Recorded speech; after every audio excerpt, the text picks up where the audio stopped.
everyone, welcome back to the Anime Iceberg. I'm Megan, And I'm Meg.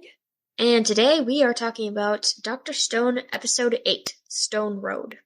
Yes, in this episode, Kohaku's sister, village priestess Ruri, is gravely ill. Senku, Chrome, and Kohaku begin their quest to make antibiotics to save her life. Yep, and this covers Chapter 20, Stone Road, 21, Dawn of Iron, and 22, Survival Gourmet. Yeah, we don't really have anything extra to talk about this week, so let's jump right into it.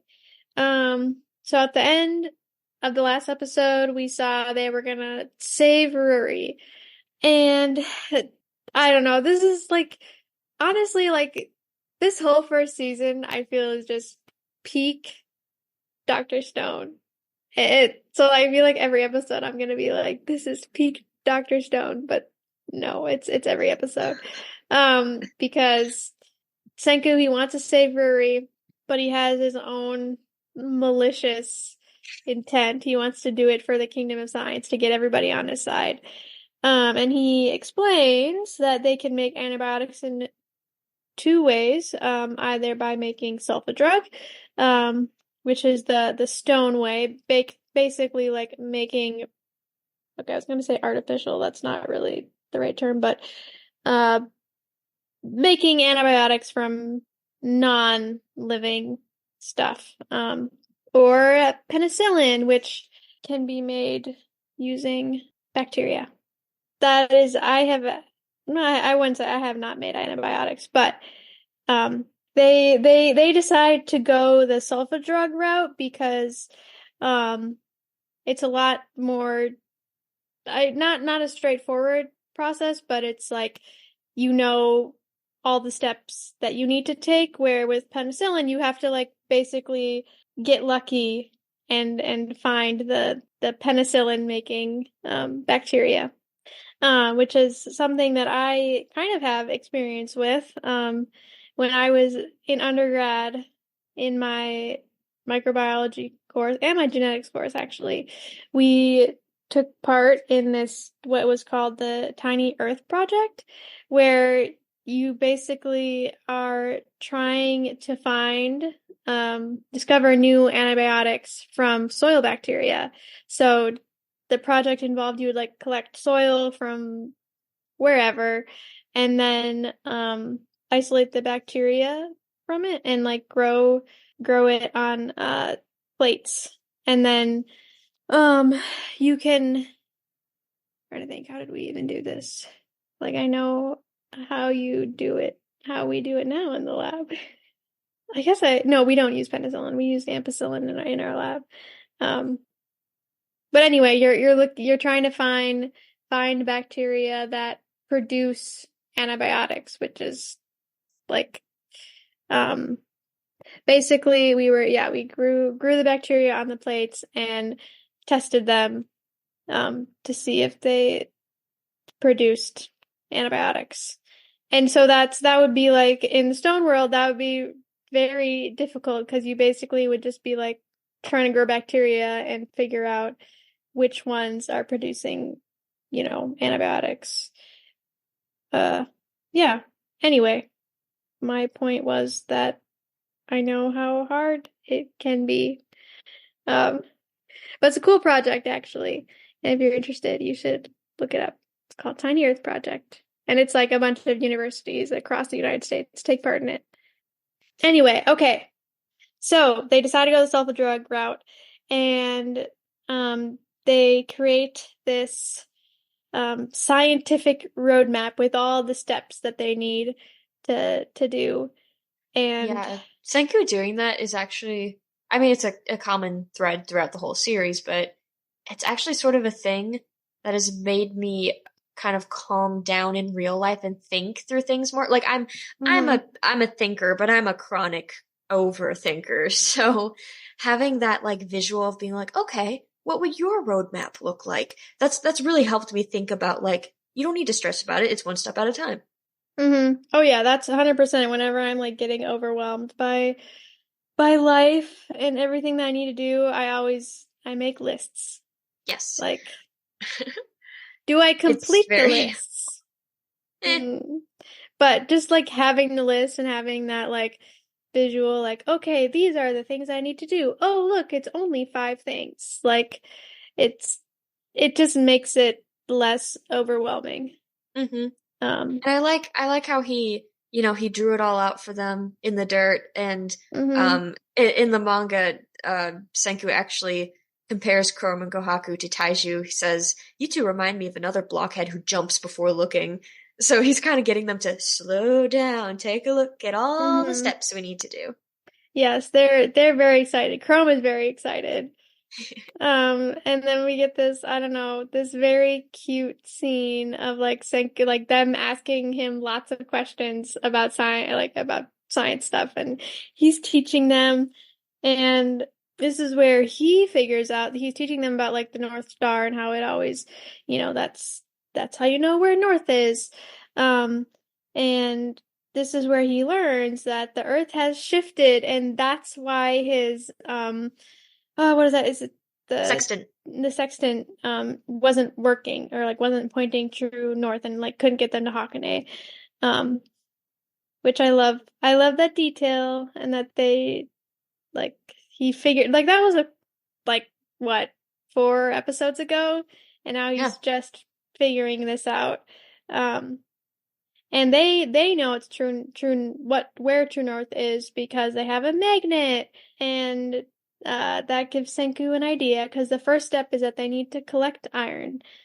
And then we get this scene of them all at the river like using the magnets to collect iron. I don't know, I thought this was very just like If this is the closest we get to a beach episode, I will be satisfied. yeah, it was very cute, like them just hanging out in their stone world uh version of swimsuits, I guess you At could least say. Senku has some semblance of trunks on. Yeah. I'm not gonna harp on Chrome and Kohaku showing too much skin because this is a stone world primitive village. They're just honestly doing the best with what they've got, and I'm just impressed that Kohaku had a bra on at all. So True.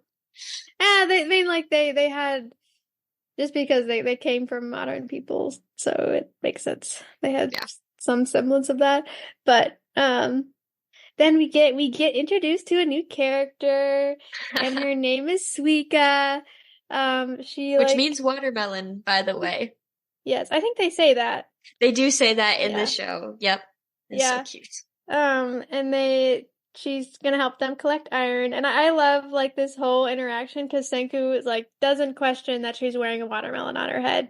He just immediately Yes. accepts it, and he's like, "Yep, we need you. You're welcome to join us." And in the manga, Suika's like, he's being nice about it and not asking me about my watermelon helmet. No one's ever done that. He's so considerate. And Chrome's just like, no, he just doesn't give a crap about your face as long as you're an asset. Yep, and that's kind of true. Yeah, it makes me wonder though, and this is kind of a fan theory, but her name probably isn't actually Suika. They just call her that because she wears the Mm-hmm. watermelon helmet. Because Chrome does say that in the episode. He's like, "Oh, I Mm-hmm. think that's just a nickname." So what's her real name? Yeah, I guess And where are her we parents? don't know. We don't know. Okay. Don't have answers. Sorry, that just bothers me because she's only like 9, I think. Yeah, she's really little. And this is also where we learn that Chrome has a crush on Ruri. So cute. Um, yes, it's very adorable. Cause Senku, what he says, like, It's oh, like, he, oh, I'm starting to get real interested in this Ruri chick. and Chrome's like, wait, what? And Interested, interested in how? But oh man, it's Senku's just like, no, I mean, like, I want to meet her and I'm curious about her. And Kawaku has to explain, like, Chrome has a little bit of a crush. He thinks no one knows. But in the manga, I love it. Kohaku, motions over to Senku to explain to him, Senku, psst, Senku sensei. And she explains to him, Chrome likes Ruri. And Senku in the manga goes, oh, that's how it is. I got it. oh, he's so funny. He doesn't care for romance himself, but he ships it. Yeah, I mean, like, if somebody likes somebody else, it's like, yeah, whatever, go for it. Yep. And that's how he is about Taiju and Yuzuriha as well. Yeah, he knows a good thing when he sees it. Yep. Okay, and then they're gonna make iron. They have to use 4 parts of the like black sand that they were collecting and 1 part charcoal, and they have to heat it to 1500 degrees. Um, which when he says if I like just burning wood can only get to like 700 or Yeah. something. And so you can increase the the heat of the fire by pumping air into it. And so they're doing it by hand, and it's so hilarious. Like it's oh, Senku is literally he's got it looks like he's like got like fire shooting out of his eyes, and he's like just I mean they're all screaming, but especially Senku is just Kudos to Aaron Dismuke. That was insane. yeah, it was great. And this is where they learn like they need people to help. Yeah, Um, they're using like these bellows things in it. mhm, So like the motion, they're just kind of it's not efficient because they have to like mhm, move their arms up and down so much. There's no way you could do that with just the four of them. mhm. Yeah, yeah. And so Suika goes to spy on the village to see what the people want. Um, How can we and bribe them to yes, work for us? that is like Senku, like he's so funny. He's like, let me bribe these people to do my bidding so that I can, just make antibiotics to heal their priestess. Like, I mean, and given that the villagers probably don't trust him, it might be the only thing he can do is like, oh, show them I mean no ill will, so give them gifts, have a peace offering.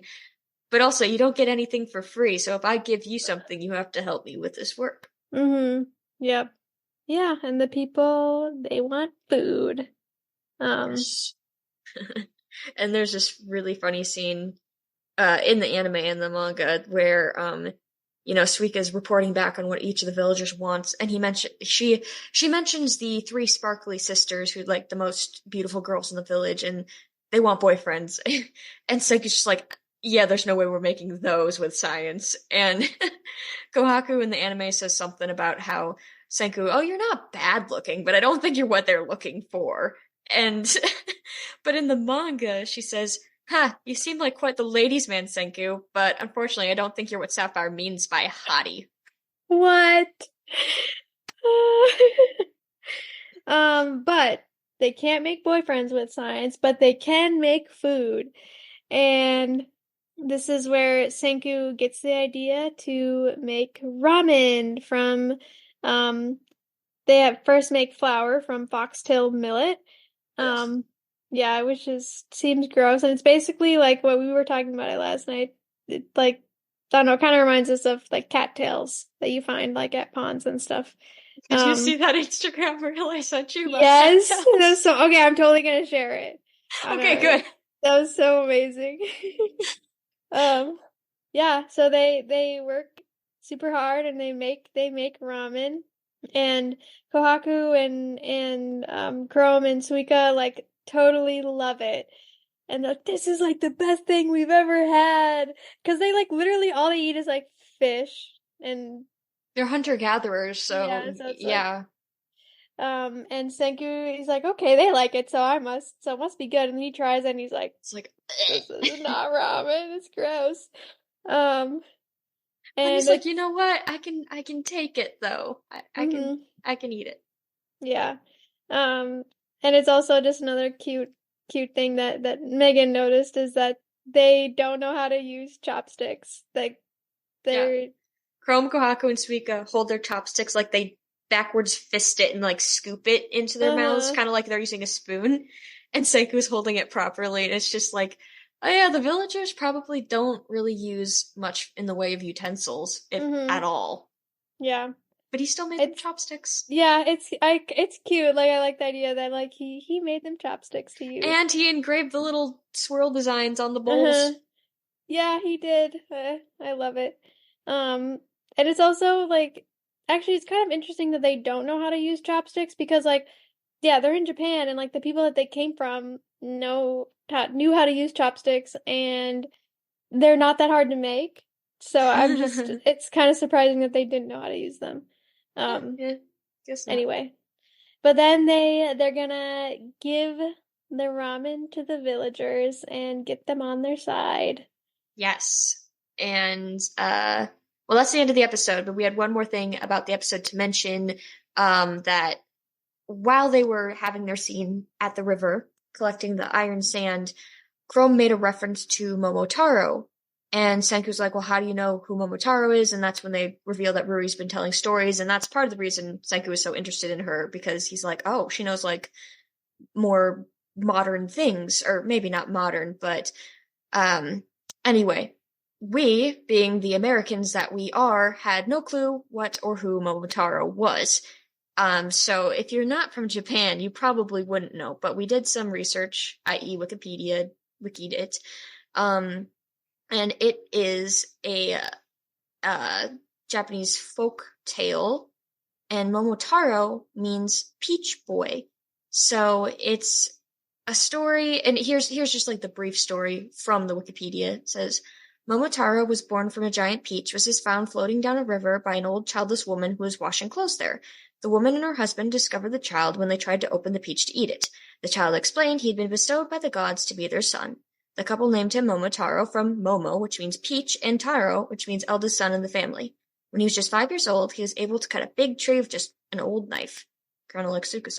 Anyway, when he matured into adolescence, Momotaro left his parents to fight a band of Oni, demons or ogres, who marauded over their land by seeking them out in the distant island where they dwelled, a place called Onagashima, or Demon Island. En route, Momotaro met and befriended a talking dog, monkey, and pheasant, who agreed to help him in his quest in exchange for a portion of his rations, kibidongo, or millet dumplings. At the island, Momotaro and his animal friends penetrated the demon's fort and beat the band of demons into surrendering. Momotaro and his new friends returned home with the demon's plundered treasure and the demon chief as a captive.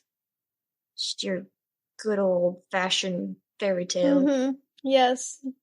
Nice. I like the references that they Yeah. make. It also gives you the sense that like yes, these villagers like don't know anything about the modern world, but they also somebody taught them some things. And Yes, and it seems like the Momotaro story was changed mm-hmm. for Ruri's purposes, and the animals Momotaro met were changed into like more fearsome animals like Mm-hmm. gorillas and gators and things like that, things to watch out for. And that's how Senku was like, oh, that's how you know what a gorilla is, because Chrome calls Kohaku a gorilla, and it's like because there's lions in Japan now because the zoos were left open, but he was kind of wondering, like, did you ever encounter a gorilla in the wild? Mm-hmm. And so now he knows. They just were taught about these things. I would pass away if I saw a gorilla. You You know I you got have that monkey phobia, like Ron yeah, Stoppable from I Kim Possible. oh my gosh, I forgot he oh no. Yeah, I don't like monkeys. They scare me. Not going to see the new Planet of the Apes movie. I think I would die. Sorry to anyone who's a fan of the franchise, but I saw the trailer and I was just like, Right? I was like, what? And like I've seen multiple trailers for those movies and like they always look the same to me. But anyway, that's just my 2 cents on movies that I haven't seen. Anyway, anyway, yeah, what do we know? Okay, anyway. So the voice actor, moving on, the voice actor we're going to cover is Suika. As we said before, Suika means watermelon, and she is played by Sarah Wiedenheft, who I believe is still dating Aaron Dismuke. So we got another connection within the cast, which is awesome. And you may know her as Azu in Orange, Charmy from Black Clover, and Faye in Attack on Titan, who I think is dead. Probably. I just assume she's Yeah. dead. Wait, which one's Um, Azu? Azu's the one with the ponytail, the small one. Oh, okay. Yeah. And Suika, an interesting fact about her in the manga, she refers to herself in the third person, which I know that's like a thing. Like I think Anya and Spy Family might do that too. I'd have to check the manga, Mm-hmm. but I think it's like a cute thing they make younger, especially girl characters do for some reason. Yeah, actually that does like not even younger. Well, Sometimes Eri and like Erased did it too, I the think. cutesy girls do it. Like Yeah, there's like I guess you didn't watch Steins Gate, but the the one cutesy girl that she refers to herself in the third person. So yeah, it's probably a language cultural thing that we just don't get. To me, in the manga, it is really annoying. I'm sorry, Suika. Mm. Yeah, I don't love that. But they changed that for the English dub of the show. Thank goodness. Um, Right. moving on. Tracking. Chrome said, "That's bad," one time. Yes, Senku did not get excited, I guess. Or He he did said not the say word it. excited, but he didn't say get excited. He He didn't say didn't the say get excited. phrase. Yeah. Okay. Ramen. Ramen. Ramen. Um, in case you're wondering, that's how you say it in Japanese. Um, Duolingo taught us that. Duolingo. Um, well, we wanted to ask it. I guess, Megan, have you ever tried to make ramen? I made the Ponyo ramen, i.e., instant ramen noodles with just some added fixins on top. But no, I've never tried to make my own stock or my own noodles or anything like that. That is like a lengthy process. Mm-hmm. Yeah. I've watched YouTube And videos and it I don't have time for it. yeah, I definitely like I have a bunch of recipes saved on my Pinterest, but I have yet to actually make them because I know it is pretty involved. But I do want to one day when we're living Yeah, we'll do it together, we'll together. do it Yeah. together. Um, yes, and then best ramen we've ever had. I think it's at the same. We've had it at the same place. Well, to be fair, the first time I ever had legit ramen was when you took me to that place by your apartment. Okay. So that Yes. that first experience was the best one. Yeah, there's a place that's near my home that's very good. But Um, since then, I have also gone, there's like an Ichido ramen near where I live, and I've gone to that with other people. And well, I got a bowl of ramen there, but otherwise, I really like the rice dishes they have because they put hmm, Japanese mayo on top. And my word, I thought I liked regular mayo, but Japanese mayo is in a league of its own. hmm. I don't know if I've ever had Japanese mayo. Yeah, I've been to that ramen place too. It's good. The thing is about ramen is that like for the most part, like it's always gonna be enjoyable, but there's some that are just better than others. It makes sense that Um, you would be a little more picky about it though, because you're a seafood fan and a lot of ramen is like fish based. yeah, I don't know if I've ever had the seafood ramen. I always get the shoyu, which is like the light pork broth, I think. Shoyo. But Shoyu. shoyu, you got me mixed up for a second. Shoyo is haiku. Shoyu, I think doesn't that mean soy sauce? hmm That's what I Yeah. learned from the Hannah and Marley anyway. Yeah, from the Haiku Summit. Yeah. Hi guys. Oh yeah, they're Thanks for totally listening.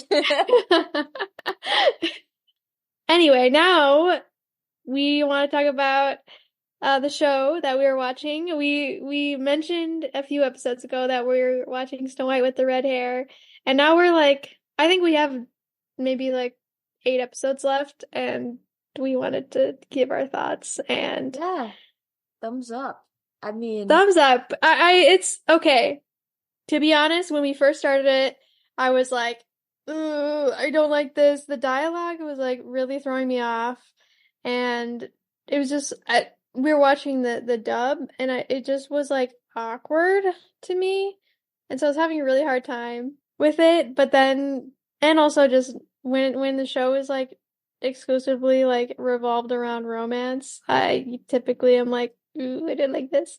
But then like they started to get into other things. yes. Um, It's definitely one of those and shows you have to watch like maybe 5 episodes of yeah, before I you make your definitely judgment call. say by like the fifth episode, I was like, okay, this is good. And then there was some really adorable things, and I was like, okay. I like the two main characters. They have a good relationship, and they're not just all about romance. And I don't know, I like it. They make each other better, and like they make each other Yeah, want to be better. they have a good group of friends, like a Mhm, good that too. community. Yes. Okay, get on with it. What's the favorite part of the show? The best part of this show is a character called Obi. He is Yep. He's the best. He's like the Yes. girls. I mean, he's the prince's attendant, but really, He's a he's good the, friend. yeah, He's he's okay. just, ugh. We found out Obi's name means heart. And it makes sense because I think in the Snow White story, he's supposed to represent the huntsman, albeit in a different way. And the huntsman tries to steal Snow White's heart. Hmm. So it's kind of cute. And also his voice actor is Austin Tyndall, who also plays Marco in Attack on Titan and Leo in Black Clover and Ishigami in Kaguya-sama as well. Yes, he's so great. He's so adorable. We both have adopted him as our Yes, son. he's our son. He's cool. He's the best part of the show. Yes, So, he's funny. I think one of my favorite lines so far has been, "My prince, I never noticed what beautiful eyes you have." oh yeah. Oh, he's the best. So definitely would recommend checking it out. Mhm. Okay, that's what we've got. So, Megan, what was your favorite line of the episode? Uh, yeah, my line came from Chrome. No surprise there. When he said, "Oh yeah, it's all starting to come together." And Meg was like, I didn't know which line to pick at first, but then Meg was like, "Aren't you gonna pick Chrome's line? Because it's like Kronk from the Emperor's New Crew." Yeah. It's And I'm not, I'm pretty sure this is like exactly what he says. yeah. Uh, You know what? I'd have to look at what the sub version was like, but maybe they threw that in there as like a reference. Who knows? mm, I feel like it's like Kronk doesn't have Kronk energy. And maybe in No, some moments but he does. maybe Matt is a fan of Yeah, Emperor's New yeah. Crew. He seems like the type for what I've seen of his personality. Mm-hmm. Yes. Okay, What yes, was your favorite line? my favorite line came from Senku. Duh. And right. I feel like this is gonna be a thing where it's like you always pick Senku and I pick Chrome. Oops. My, Switch those around. scratch I'm not that, reverse it. not re-saying that, so just gonna say it. Um okay. Favorite line was sent from Senku when he says, "With the raw power of ramen on my side, soon I'll have complete control over this village." I love You I say love mega him. mind energy? Oh, 100%. 100%. But his plans Fair. actually work, so. I'm gonna have to make some fan art for you. Wait, you put Ed in Oh, I as Megamind one did! That's time. right. That's right. Oh, anyway, we They really love both. Megamind. If you haven't watched it, definitely go check that out. Um, Hmm. what did we learn in this episode? Yeah, we learned that the way to people's hearts are through their stomachs, which Hmm. I already knew that. I work at a Yeah. bakery for crying out loud. All right, and then who pushed the story forward in this episode? Our new crew for working together for the first time. Senku, Chrome, Kohaku, and Suika. Two boys, two girls. Yes. Good. Yes, perfect. And they are the OG village crew. Soon we'll have more. Yes, of course Sengo's gonna get more people on his side. Ah. His diabolical plans to Yes. save the world. So, Feeding the so village. diabolical. Feeding the villagers. Making the world a better place. How Making evil. medicine. He just wants to feel like a mad scientist. Yeah, he is a little bit of like a mad scientist. And have a little fun with it. Yeah. All right. That's all we've got. We'll be back next week with another episode. All right, thanks for listening. Yeah. Bye. Bye.